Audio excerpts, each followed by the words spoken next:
Yo, what's good, everyone? Welcome back to another Jets episode of the Knicks, Jets, etc. podcast. With me, as always, my buddy, my co-host, my pal, my main man, Greg. What's up, Greg? How you doing, man? Dude, everything's good right now. I feel like the Jets are kind of settling in. I'm a little settling in, getting the summer vibes, getting in the summer mode a little bit. The off season, we can kind of relax a little, breathe a little. We got one more big signing to get to. We'll talk about in a little bit. Once we get that done, I feel like we're coasting until preseason gets started, practices, OTAs, whatever you want to call them. So everything's been good, man. What about you? How's everything going? Well, I think I'm finally. It's Thursday, May 18th.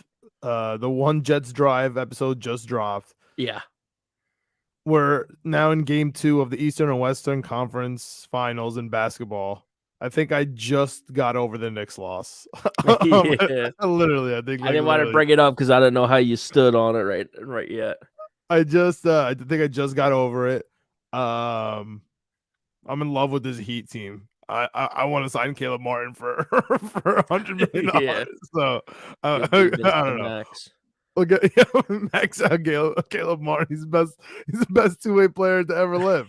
Yeah. He's killing it. Anyway, the One Jets Drive, Flight 23, the Ascension, the most dramatic name ever. I love it.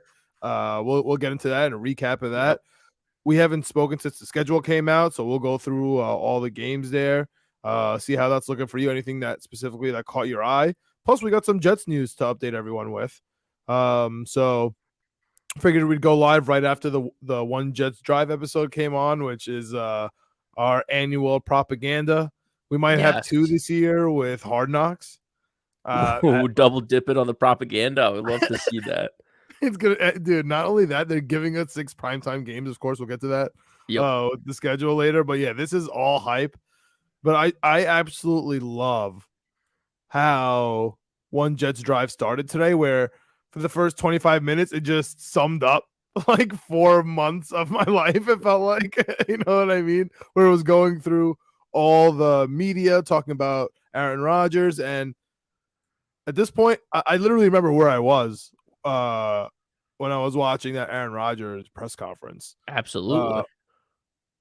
Not only the press conference, but also the whatever it was with Pat McAfee, his daily his weekly thing, but he stopped Aaron Rodgers Tuesday, and then it was a Thursday. I literally remember where I was listening to that. Yeah, you and 500 other thousand people. That was crazy. That was a moment. 500,000 people, and now Pat McAfee's on ESPN, which he should be just for game day specifically. That's why they needed to hire him. But anyway, dude, what'd you think about the One Jets Drive episode? First of all, shout out to Richie from New York Jets Media, and if you can come through to his Jets Media Day, which he does a group day on, doing it for the Patriots game, week 3 this year, which is going to be our first 1:00 game. The week right before Kansas City Sunday Night Football. I mean, that's going to be a big game. I'm definitely going with him. So hit him up if you want to come with us. And also, Hoodie Johnson, bro. Lee Valentine got in on a nice little cameo there with his Hoodie Johnson, dude. I absolutely love that. What were your thoughts about One Jets Drive today? Flight 23, the Ascension. First of all, I mean, I saw your boy there. I got excited for you. I saw a couple people that we've collabed with and we see on these Twitter streets and YouTube streets. So it's great to see them getting some shine. Shout out to all the Jets content creators. I mean, there's so many now. It's awesome to see everyone getting a little shine on the biggest propaganda machine going the Jets got. I hate the name The Ascension. That's the Emmy Award-winning propaganda machine. Emmy Award-winning propaganda. Yeah. Good. Thank God you checked me on that. Don't want to get caught slipping out here. Dude, I hate the name Ascension. I feel like that just puts a whole nother level of pressure. Like, I already got a Super Bowl future. I'm already dreaming about Aaron Rodgers. What's your future on? Like, just with the Super Bowl, it's like 3,000. Oh, let's go. I got it at 3,500. Okay, I haven't met anyone that has it more than 3,500 yet. I'm just wondering if anyone got it in faster than me. No, got it. So, I got enough pressure on it. So I don't need the Ascension to be the name of the next. I don't know if it's 6 weeks, 8 weeks, 10 weeks, whatever this Jets Drive, Flight 23 thing is going to be. But I thought overall it was a great first episode. I mean, it covered so much ground. I love the flashbacks to like Joe Douglas getting introduced, Robert Saleh doing his interview, all that stuff just kind of brings it full circle with where we're at.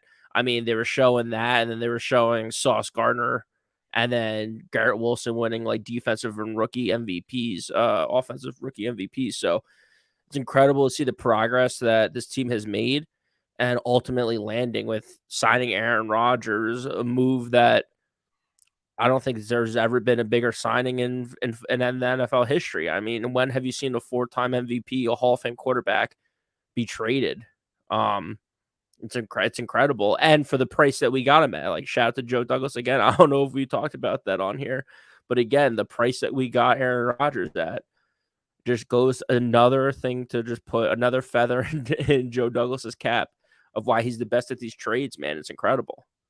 Well, the issue there, of course, was moving back in the draft this year with 2 spots. Steelers traded up with the Patriots. Patriots got their guy, and the Steelers got the offensive lineman, right? So we'll see how that works out. Broderick Jones, yeah. I saw a couple things that were saying that we were taking McDonald no matter what. So, of course, but but of course you're going to say that after the fact, yeah. Yeah. What are they going to say? Oh no, we didn't want him. But the fact was they kept all the time on the clock. They took the entire shot clock. That's true. 10 minutes because they were trying to trade down because they know nobody else wanted McDonald. So at that point, they knew they were going to get him, and they probably were trying to trade down because they knew no one else was going to grab him. It's a good point. But really quick, you mentioned Sauce Gardner. Any thoughts about the Sauce documentary? I thought it was awesome, man. I thought it was really cool to see him doing his own stuff, dude. To me, I thought it was interesting to see his backstory. I mean, we've been talking about him for years. I've been betting on Cincinnati football for 3 years now. So, I'm familiar with his game on the field. I'm familiar with him. Knew he's from Detroit. Know what the city of Detroit is like through just being alive in the last 20 years. But just to see it up close in person, to see where he's come from and where he's gotten to is an incredible story. It was an hour long. It's on YouTube. It's on his YouTube. So if you haven't checked it out, I think it's worth going and checking out. To me, it speaks a little bit more towards the new age of athlete that we're getting in pro sports. I mean, Sauce Gardner had a deal with Buffalo Wild Wings in his rookie season. He has his own YouTube channel that he promotes and creates content for. He streams Modern Warfare and Grand Theft Auto on Twitch. He has his own Grand Theft Auto Discord server, or a private server and Discord channel. I mean, do you watch him play? I didn't even know. Oh yeah, he's pretty good.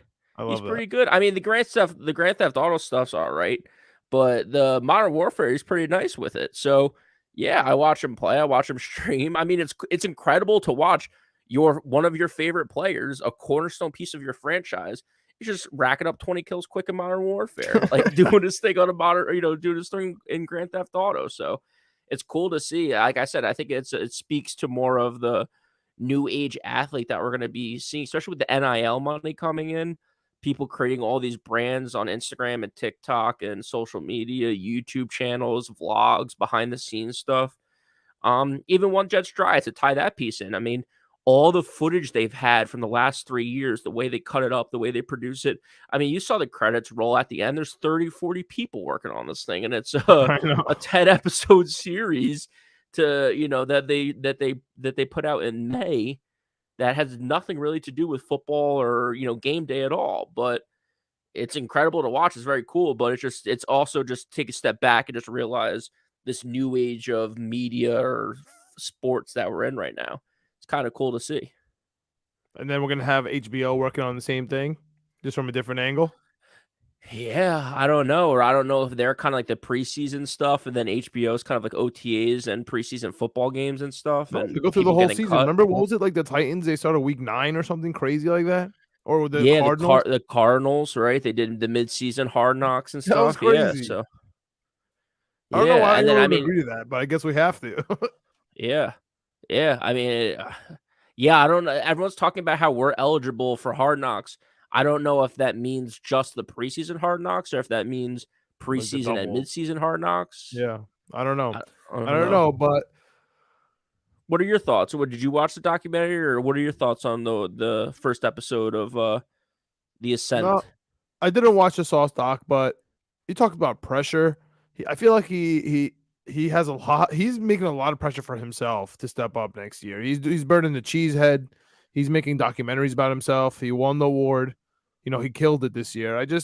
He has to perform next year, and he's like making jokes like, "Oh, I get mad at other quarterbacks. I get mad at other coordinators for even testing me." Like, all right, they're gonna say, "All right, like we're gonna test you to see what happens." You know, I just hope he's just as good next year. I have all the confidence in the world that he is, but from my perspective, he's doing a lot with the commercials, with the with the magazine covers, with his hand looking all weird, with the sauce. Yeah, whatever that was. He's doing his thing. Um, Listen, as a defense, you get to be in the background. And we're going to talk about the defense here with Carl Lawson, Quinnen Williams in a second. yeah, I got a couple last takeaways from the Sauce doc though. While we're speaking on Sauce, real quick, ultra competitive, intelligent beyond belief, according to his coaches and the people that he grew up with. Very laid back, very chill. Doesn't drink, doesn't smoke, doesn't party. Is a man of God, and is just focused on playing football. One of the biggest breaks he had growing up was he had, besides playing football and staying dedicated to football, he was like undersized coming out of high school, going into college. So he had like all the skills and all the talent and stuff, but he was like 5'9". Now he's like 6'3" or whatever. So had some offers, but not really offers, kind of stuff like that. But then people started getting hurt above him in the roster, and he just stayed ready and stayed healthy, and then came in and got an interception. I think got a pick six in his first game, and then just never left the field after that. So I thought that was like an interesting story about just like he wasn't always this freakish, this alien that's 6'3", unbelievable skills, unbelievable talent. He worked really hard. He's a student of the game. Then when he got his opportunity, he made it happen. So I do feel like he's creating some pressure for himself, but I also feel like from what I saw in the documentary and what I see, watching Twitch and just seeing his clips online and stuff like that, super laid back, doesn't get to him, just doesn't get mixed up with the partying scene and the hanging out and doing all this stuff, going to Miami or going to Las Vegas or going out to the clubs. He's just chilling, playing his Grand Theft Auto and Modern Warfare, focusing on football, which I wish all the Jets would do that. He's not James Harden and John Moraning it up. Yeah, he's not going to the strip clubs in between weeks like some of these guys in between playoff games. That's crazy. I can't believe that happened. But anyway, he dropped 45 the next game though, so yeah, whatever. His stamina ran out 2 games later. Anyway, yeah. With this one Jets drive thing, it's cool, man. All the background stuff, it's really nice to see. There was a couple of cool, phrases that came from Aaron Rodgers' mouth, which was pretty awesome. Talked about how he wants. First of all, he called this a storied franchise. I feel like I don't even know. I feel like a loser being excited that he called us that, but it's just funny that that from other people's eyes that matter in football, like one of the best quarterbacks ever to say that, it just feels good. Like even if he's lying, you know what I mean? But that he believes in this team to like actually win. But what really stood out was I forgot some guy from NFL Network. I recognize his face. I just don't know his name. He said one of he had like a little piece in there. He said his friends that are Jets fans were messaging him, asking him what the vibe was. It was the day that Aaron Rodgers was coming to the press conference. He was like, "Oh, there's a lot of excitement, but I'm going to tell you what, everything's going to change the minute Aaron Rodgers comes in." Yeah. And I feel like the first day everyone was being weird. Like, to be honest with you, Woody Johnson or Hoodie Johnson, his presser was really awkward. Like he didn't know what to do with himself. He stumbled on his words. He was just so giddy and excited. You know what I mean? Like, he was know what to do. He didn't. I know, but he didn't shake his hand. Like he was walking away. Aaron Rodgers like, oh, like I'm just supposed to shake my hand. He's like, oh yeah. Like everybody's like doesn't know what to do right now. Like what is this Hall of Famer doing that wants to be here? Not Brett Favreing it up. right? Where he's just here for 1 year. He really wants to be in Minnesota. Like, he doesn't want to be in Minnesota. He really wants to be here. Like, that's what I took from it. And dude, I also thought it was really cool that they put the Joe Douglas and Robert Saleh perspective in there, because Saleh came in there. He's like, dude, I don't know what's been going on the last 2 years, but like, I know what I'm about to do now. So he's like seeing it. He's like going to see what's Joe Douglas's trajectory has been. Is like, it's been crazy. And like, from his and like this, we knew that, but to see it from Coach Saleh's perspective is hilarious. Not to see from Aaron Rodgers' perspective. Like, every 2 years, it's like we add like a main chip, into the pod here. So I think it's really cool. It's building the franchise, Greg, that you always talked about. Just since I met you, I don't know, I was like a decade ago now at this point. Yeah, I've been talking about it for 15 years. This is how you build a winning franchise. You like, at the last thing you do is plug in the quarterback, right? We thought we did that with Wilson, right? We won despite him, honestly. And now it didn't work, so we took him out and we added Aaron Rodgers. Like, we were always waiting for that veteran. It made sense. I was screaming it since November to add this guy. It finally happened. We're finally here. And now let's move on. Like, I'm so happy that we got him. It's over, right? Like, I'm gonna go to the green and white practices. Yes, I'm gonna go to the OTAs open to the public. I'll be there. All right. That's gonna be awesome. It's gonna be way different. I'm excited to see that. I love that Lazard is there. We'll see if Mercedes Lewis joins. I love that Cobb is here, and I love that all of our boys are back. And I love that Moore is gone, dude. I'm so happy that Elijah Moore is gone. I'm so happy Aaron Rodgers is the number 8. I don't care if Elijah Moore becomes the best wide receiver in the NFL this year. Like, it does not matter at all. Like, that's how comfortable I am. That's how good I am with this whole process. I don't think he will be at all, but I'm just saying, even if he is, it's fine. Like, we're still on a good trajectory. It's no problem, and we're gonna see him. We're gonna see him on Primetime. Yes, we will. Thursday Night Football. Yes, we will. It's gonna be cold. I'm excited to see who's gonna prevail: Aaron Rodgers, number 8, or the Cleveland number 8. In week, what is it, 17? It's on Amazon Prime, baby. Thursday Night Football. There's that one clip that keeps going around that drives me absolutely nuts. So it kind of drives me crazy. I'm even talking about it, but it's like they're talking about like the Jets season and like, can they contend for a Super Bowl? And they're like, hell no. Like, even with Rodgers, yeah, even with Rodgers, like, maybe if they still had Elijah Moore, they would be able to contend.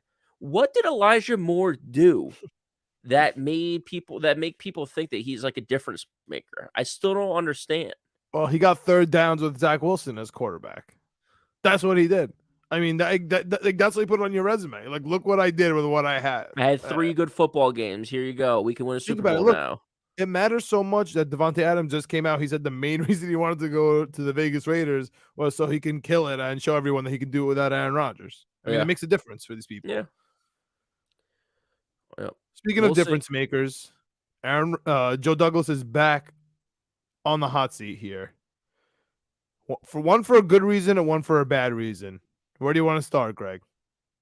Let's start with the cool throne, Carl Lawson. Carl Lawson. So today, Field Yates and our boy Connor Hughes both dropped the news that Carl Lawson restructured his contract. He had $15 million non-guaranteed this year.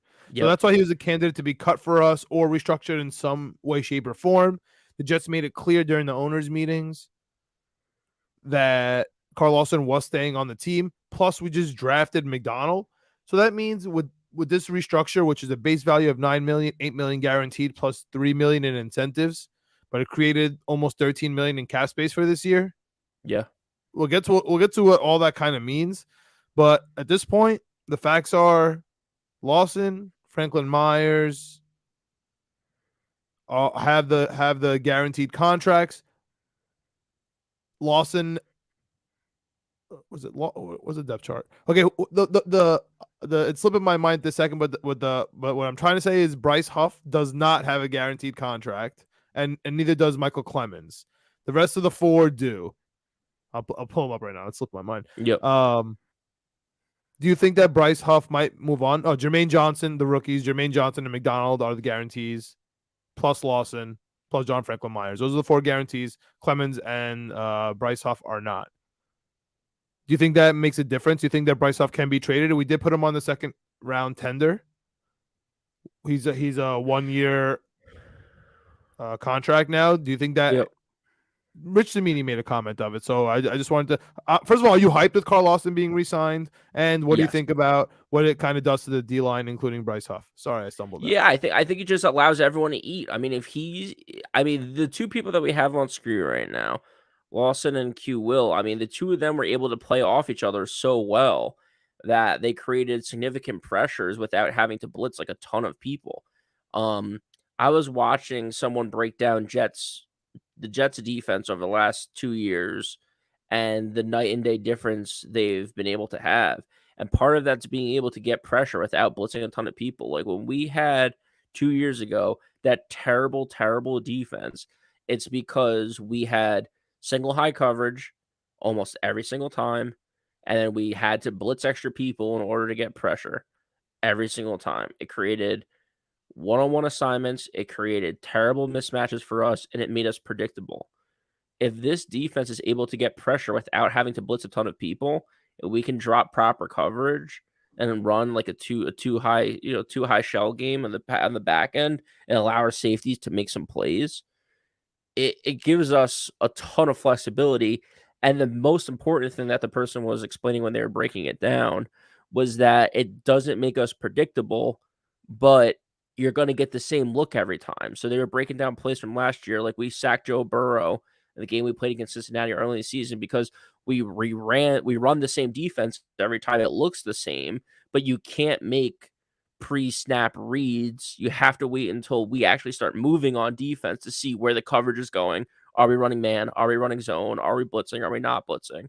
So these two guys, man, I mean, Carl Lawson's been huge. I mean, he apparently had an injury last year and had some work done or play through whatever he did. Achilles And setback, Greg. Don't that Achilles setback. Achilles setback. What Yeah. does that even mean? And he played well. So I mean, if he's healthy and he's clicking on all cylinders, one, it's a veteran guy from McDonald to learn from. Two, it's someone that can just amplify this defense once we get Q Will signed back and once we get him rocking and rolling, get him happy, whatever that may be. All right, so you think Bryce Huff's going to be fine? I think so. I mean, if he's a trade piece during the season because we just literally have too many good players, I think that's a great spot to be in. I think, God forbid, there's injury. It gives us a depth piece to play, and plus, he's been good. He's been a a beast. contributor. Yeah, he's been a contributor for us. He just gets low snaps, like in the high 20s, his percentage, but his efficiency rates are insane or whatever. It's unbelievable. I'm just wondering if McDonald kind of gets a red shirt here. I feel like he's the one that's going to get screwed in all this just for this year, and he's going to be called a bust and all that stuff, even though it's 1 year. But you mentioned Q Will. Sorry, go ahead. It could be for sure. I'm kind of like I think he's going to have kind of like a Jermaine Johnson type season. Like he's going to play. He may miss a few games. He may have some big plays here and there, but it's not going to be unworldly. Like our other 3 draft picks in that draft class were unworldly when they hit. Jermaine Johnson, I mean, he had the big time sack on Josh Allen to close out that Buffalo game. Besides that, I don't know if there was any plays that were like I was screaming up and down, like, oh my God. Like, he had some good plays, don't get me wrong. And he had some good snaps, some good reps, but I think he takes a big step this year. I think Michael Clemens takes a step this year. I think McDonald's going to he's going to show some flashes, but there's also going to be a lot of just growing pains. I mean, it's a very tough position to play at the NFL level. Yeah. So you mentioned Quinnen Williams. That was the good news, right? Carl Lawson, good news, restructured, staying on 1 year, creating $13 million in cap space. The only bad news is what happens to Bryce Huff and McDonald playing time. We kind of talked about that for a little bit. It'll become clearer during the offseason training camp, during the preseason counts. The more you play, usually at the end of the game, the less you're going to play during the regular season. So we'll keep count of all that. But speaking of bad news, we have Quinnen Williams, our all-pro. Liking tweets. The guy who, I'm going to say, on the field, brought back one of the catalysts in bringing Aaron Rodgers to the Jets. He talked about when the Jets came to Lambeau. He killed them. He sacked them. He was dancing on them. He also spoke about the fans. Shout out me. for bringing Yeah, Aaron for Rodgers being here. there, absolutely. I'm taking that W for sure. I don't care what anyone says. But here we are. Quinnen Williams deleted the Jet stuff from his social media. We know that he wants to get paid. We know he's not showing up to the OTAs, which are voluntary workouts, so it's fine. The truth of the matter is, if the Jets want to be annoying, they could have him for 2 years and not bat an eye. He's under contract this year. They franchise him next year. They can have him for 2 years without touching anything. But obviously, that's not where they want to go. It's their player. We drafted him from Alabama. He's been a beast. We should reward him. The money is on the bottom ticker right now if you're watching on YouTube. If not, there's 3 26-year-olds, Jeffrey Simmons, Darren Payne, and Dexter Lawrence. Dexter Lawrence and Payne make $22.5 per year. Simmons makes $23.5 per year, literally $1 million more. There's a total guarantee and a fully guaranteed. They differ a little bit for each, but for the most part, Simmons is making 60 mil. Payne is making 60 mil. Dexter Lawrence is making 59 mil. Yeah, that just has to do with like injury differentiation or whatever. But yeah, essentially to summarize what you've been saying, there's 3 26-year-olds. They all got paid pretty much the exact same contract. So the market's set. We know if you're a defensive lineman, if you're an interior defensive lineman, if you're this old and you're playing at this level, which Q Will is, but so is everyone else. Like people are out here saying that Q Will is the second best D tackle in the league. Yeah, by some metrics. By other metrics, it's these guys. I mean, like he's not so far head and shoulders that he should be getting an extra $10 million a season, in my opinion. So we know what the market is. So what are we talking about, John? Where's the holdup? Because we don't have to pay him. That's what I'm wondering. Do you think this is just like okay, we're clearing this cap space because we're eventually going to get you, or are the Jets kind of reluctant? I don't know. I mean, the thing that I've been seeing going around Twitter is that someone tweeted out yesterday, and then Quinnen Williams liked it. And here's the thing, dude. Like, did you see that tweet? No, but if you're pull it up. But if you're Quinnen Williams, yeah, I got it. If you're Quinnen Williams, you were the 3rd pick in the draft. Dexter Lawrence got picked behind you, and he just got paid. I feel like he wants more, right? There's no way he wants the same amount of money as these 3. This is what the tweet said. Again, Q will like this tweet, so we'll see what happens. The Jets and Quinnen Williams are not debating about the actual money. He is not asking for Aaron Donald type money. The hang up in this contract deal is over years. How long of a contract, and obviously the amount of guarantees that come with it. Fully expect to get this deal done. Okay. And then Q will liked it. All right. So Q Will's good to go. Yeah, it's not about money. It's about years. It sounds to me, according to that tweet, Q will might want 5 or 6 years, and all these other deals are 3 or 4 years. So the hang up is that he wants a longer contract with more guaranteed money. And the Jets probably don't want to pay someone until they're 32 or 33. They want to pay him a 3 or 4 year deal. And then when he's 30-something, they can make a determination on if he's good. Again, Q Will, I love Q Will. He had a tremendous season last year. He's had one good season as a Jet. Yeah, it was a contract year, but also something is weird about that because it's not NBA contracts where the years really matter. In the NFL, actually, they add void years to the end in order to make the salary cap fake, quote unquote. Yeah. Like Aaron Rodgers making 60 mil this year, but he's only $2 million on the cap because of the void years at the end. Yep. So we'll see how that works out. I fully expect Quinnen Williams back. I'm hyped. Lawson's back. Healthy Lawson. I mean, just real quick, he played out with me real quick because you know this stuff better than I do. Say, God forbid, I hate that I'm even saying it, a deal doesn't get done. He's still under contract, right? So he could sit out. If you sit out and you don't play, it doesn't count for this year that on your contract. You have to play. You have to play 4 games. Is it? I don't know the exact number, but you have to play. Yeah. You can't not show up. I think Will Compton was talking about that. You have to be on the active roster by week 1, and then you have to play a certain amount of games for it to like fully count as a league year or something like that. It might be 4 because or it might be 6 now then because remember they changed the injury to 6. Yeah. 6 years out, Yeah. so it might be Yeah. 6 years, 6 weeks. I'm not Um sure though about that so exactly. so then he's not gonna sit out then, but he's gonna play and is gonna give a half-ass effort. Like I don't get what that does for him. I assume that he would play just as hard because he's still trying to get the big contract. It's gonna get done, man. And him and Quentin Right. Jefferson plus Al Woods is gonna be unreal with Solomon Thomas and Tanzel Smart behind them. I mean that sounds good to me. Switching up between Carl Lawson, John Franklin Myers, Jermaine Johnson, Will McDonald, Bryce Huff, and Michael Clemens sounds pretty good to me. Yeah. The linebackers, right? I don't know. Right now, Jamie Sherwood is starting. Everyone's telling me they're happy with that. All Quan right. Alexander, are we getting him back? Let's get it on the record right now. We signing him post June 1st. He went to go meet with the Steelers, the Bears, Saints. I hope so, man. I hope so. After June 1st, it's gonna be very interesting. Who's gonna get cut? Who's gonna get picked up? The Jets are obviously saving a bunch of money in cap space for this year for a reason. It's Dalvin not for Cook. Aaron Rodgers. Dalvin Cook. That's who I want, John. Been talking about it. Okay, here's the thing. We'll get into that right before we get into the schedule here. Okay. They freaked out about Zeke Elliott coming to the squad. They had a hissy fit on Twitter. I don't know if they do that stuff now with Aaron Rodgers in the building. But at this point, do you spend like $5 million for Dalvin Cook, or is your room gonna have a hissy fit? Like, I don't know if you want to do that to your team chemistry. You know, honestly, even though, I mean, Michael Carter, nice guy. I don't know what he really does for the running back room. If I'm being honest with you, Breece Hall, who knows if he's gonna be healthy?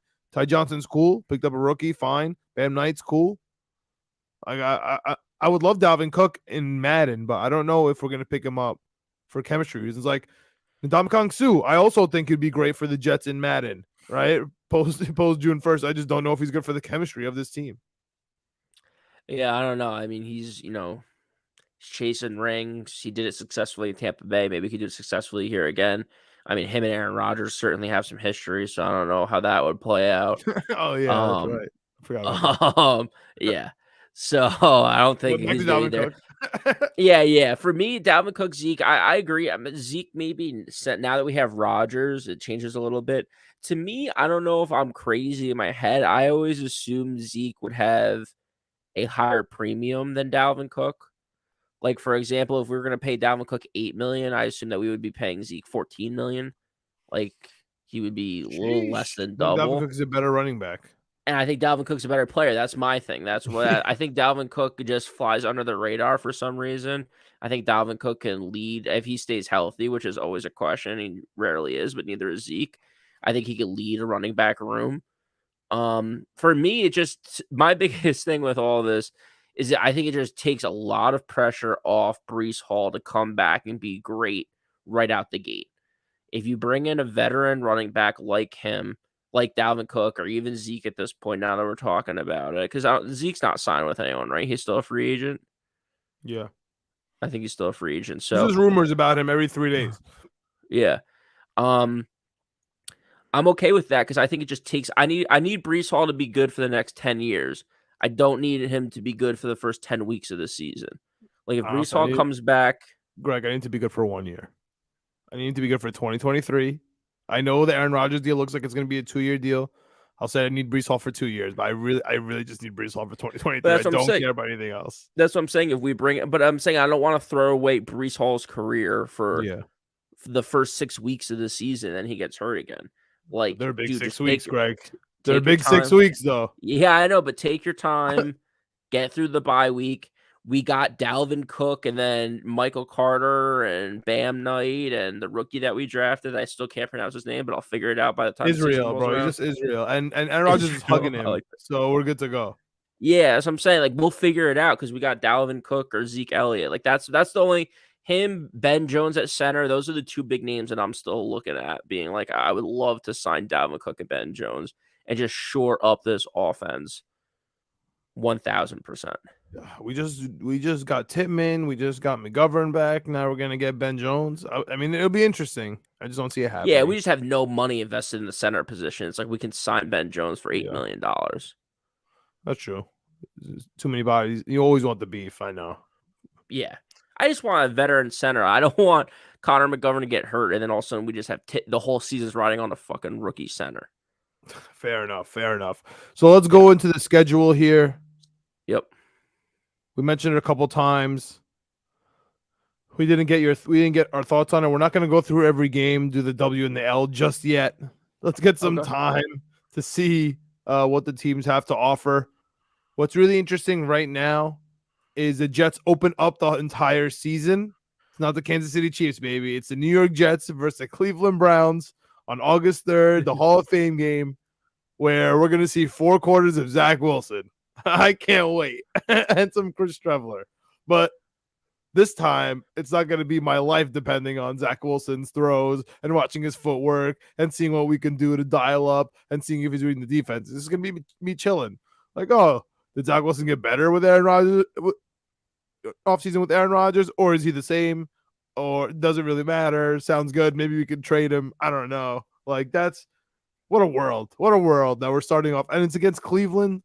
We have so much history against Cleveland at this point. We always have crazy finishes. There's always rules being set because of it. From our tight end Baker. Then they changed the push out rule because of him, because it should have been called. And then we have last year where we Reggie Millered them with Joe Flacco. That was pretty cool. And Braden Mann, rest in peace. Did he get signed by another team? Sweet. Not that I saw, but I also haven't been looking. Shout out to him. Hopefully he gets on another team. I'll root for him more than anything on the planet if he's not on the Jets. I hope he does great. No problem. Yeah. So we open up with that preseason. We also have the Giants in the preseason and, again, obviously in the regular season. But, week 1, Monday Night Football, Jets-Bills, 9-11. I'll be there, Greg. What do you think about that opener? It's incredible. It's incredible. I think you're calling it. You're calling your shot that it was going to be Jets-Giants week 1. I think this is the next best thing. We got Buffalo in-house hosting, primetime, Monday night. I mean, it's going to be an environment, hopefully, like we've never seen before. And I hope that carries through every single home game until the playoffs, because we're going to need it. The fans are going to need it. It's going to be an electric environment. It's a big test week 1. That's a big week 1 at home. Then we're on the road to the Cowboys. I thought that was going to be Thanksgiving. Ends up being week 2 in Jerry World. Come back week 3 for our first 1:00 game versus New England. I have to be there. I have to finally be there when we beat New England at home. I have to. I've been dying, bro. I've been dying for this game. I have to be there week 3. Richie's going to get me there. Shout out to Jets Media. And then week 4, Sunday Night Football, Mahomes versus Rodgers. Jump to week 5, Jets at Denver with Hackett. Jump to week 6, Eagles at the Jets. We've never beaten the Eagles ever. Is it going to happen with Aaron Rodgers? Dude, then we finally have the bye week. What a crazy bye week, start. week 7. But dude, those first 4 weeks, Buffalo, Dallas, New England, Kansas City, I mean, those are like big time hitting teams in Philadelphia. I mean, coming off a Super Bowl. Denver than Philadelphia, bro. We can't throw Denver under the bus. It's in Denver. Yeah, it's in Denver. That's always been a challenge for us for sure. And Denver had a tough season last year. The Nathaniel Hackett thing's definitely going to come up a zillion times. I'm shocked that wasn't primetime too. That was another thing I called that didn't work out. Yeah, a couple 4:00 games. A lot of home games. Four of our first 6 home or games are at home. That worries me a little bit. That means we're going to be on the road a little bit towards the end of the season, towards the back half of the season, when I'd rather be at home, get the cool weather, get the elements on our side.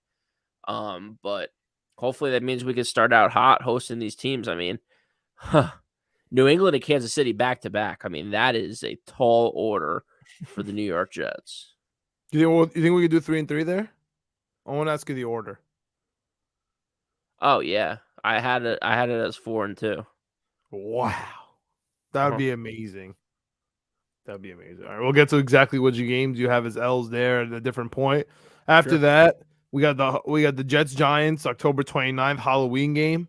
I mean, that's going to be amazing. That's our first 1:00 game since week 2. Yeah, it's crazy. That's gonna be cool at MetLife. Then we got 2 prime times in a row, man. Home versus Chargers, which is a weird one. Monday night versus Chargers. I don't know why that, but Herbert. Okay, cool. Then we're at Vegas, which all right. Yeah, it's Rodgers in Vegas, I guess. That's the one I Devontae don't. Adams. That's the one I don't get. Like Chargers with Herbert, the Chargers are supposed to contend. So many people are going to pick the Chargers to win the Super Bowl, like they do every year, or the AFC or this division, whatever it is. The Vegas one to me makes no sense. I mean, it's cool. I guess it's in Las Vegas, so like that's always fun. But like, I don't know if anyone's expecting Las Vegas to be a contending team. There's a lot of teams on the schedule I'd rather play in prime time this season, but who knows? That's an interesting one. At Buffalo, those are the 3 tough road games. But Giants is not a road game. It's home off a bye. Yeah. So it's really just at Vegas, at Buffalo. And at Buffalo, Thanksgiving week could be fine. It could be terrible, but it could be fine. You know what I mean? Usually that's all the way at the end. Luckily this year, I don't know about luckily, but January 7th, Orthodox Christmas at New England. That's gonna be a tough game, man. Yeah. Oh man, I hope that game doesn't matter. That'd be lovely. But anyway, after the Buffalo game, home, nice 3-game home stretch. Remember how it worked at Miami on Black Friday? Black Friday game. Oh yeah, that's right. Sorry, yeah. Yeah. The first one is Black Friday, but this gave me. I'm so haunted by this because it looks so easy on paper. Do you remember just last year the 3 home games on paper looked so easy? Detroit, Houston, what was the other one? Was it Jacksonville? We just got killed all 3 of them, dude, with the 45-yard 4th down. My boy Quincy Williams, courtesy of him, to the 3rd string tight end. And we got smoked on Thursday Night Football by Trevor Lawrence. Like, it was just so embarrassing. But we got the first Black Friday game. Jets apparently want to make it their game. They just host the Black Friday game every year in their stealth black. Awesome. It would be awesome. It's also hilarious that the news came out prior that the Cincinnati Bengals asked for it to be their game and they didn't even get the game. Like they didn't. Not only did they say no, but also they just didn't play. So we have the Black Friday Miami game at home at a 3:00 start. Really weird on a Friday. Extremely weird.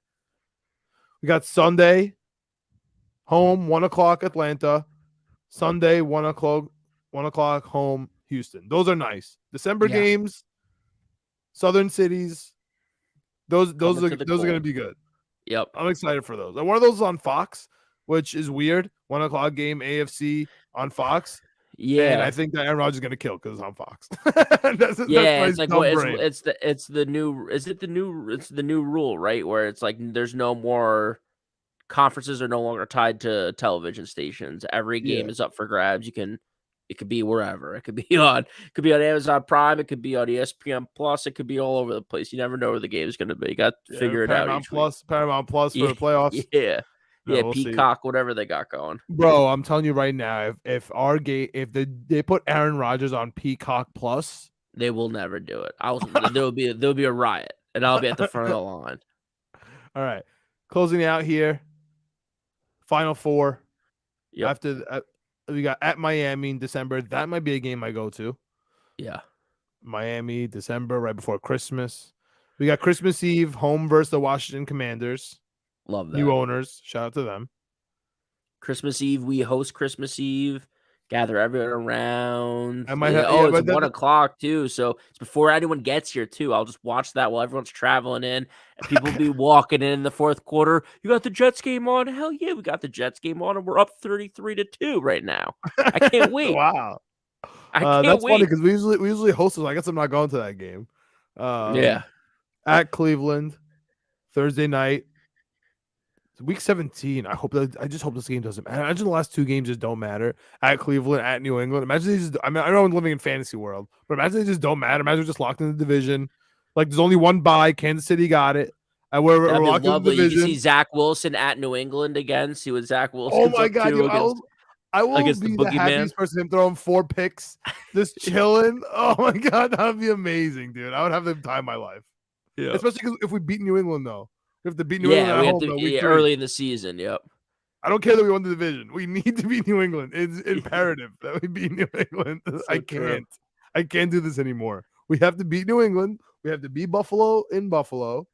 Yep. We have to beat the Philadelphia Eagles for the first time in my life. We have to beat Giants fans because I can't handle it. Too much Like is on the line. Yep. yeah, like those 4 games are like huge for me. Like those are like personal games. Cleveland, we better beat Cleveland because Elijah Moore better just shut up because if he beats us, he's gonna post about it, he's gonna write poems about us. Oh, I can't have that. I can't have that. So I got 5 personal games before the season even starts. yeah. Yeah. We better win Black Friday, bro. If we want the Black Friday game to be ours, we better make a showing on Yeah. Black Friday. I want the Jets just decline Thanksgiving. They're just like, dude, we know you're gonna show the butt fumble 650 times. We don't want anything to do with it. Just put us on Black Friday. I would love that. I would love if that's like part of the conditions. Like you can't show the butt fumble. We'll do Black Friday, but you can't show the butt fumble. I love it. All right, that wraps up this Jets episode. Covered a lot here with Carl Lawson and Q Will. We did the One Jets Drive episode. Fight 23 Ascension. Went over the schedule a little bit. It's going to get a little slow on the Jets side. It's a little slow on the Knicks side. Is it about to be baseball season, Greg? How are the Mets doing, bud? We won our last 2 games, John.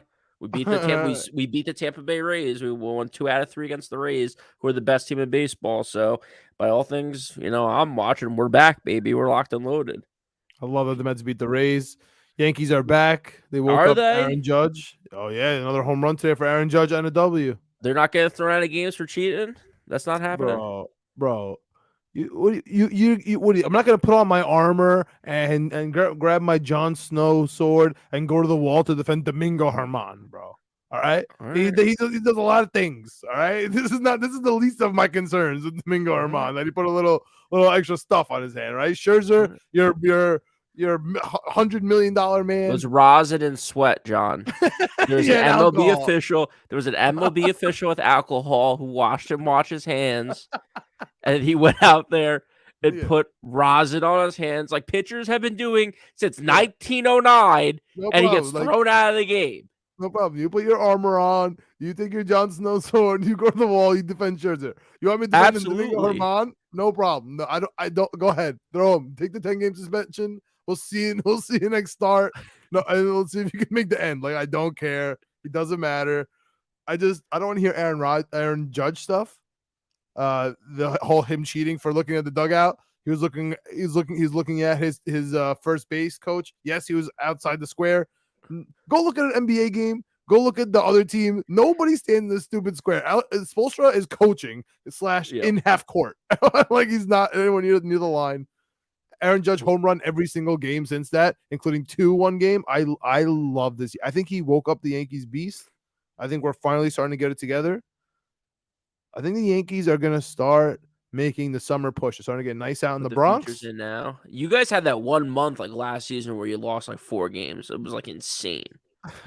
I really think the Yankees are gonna start picking up some W's here. They've been getting pushed around a little bit, but we have a 3-game series with the Reds, followed by a 3-game series with the Orioles before you run into the Padres at home, and then the Mariners and then Dodgers. So I would love it, man.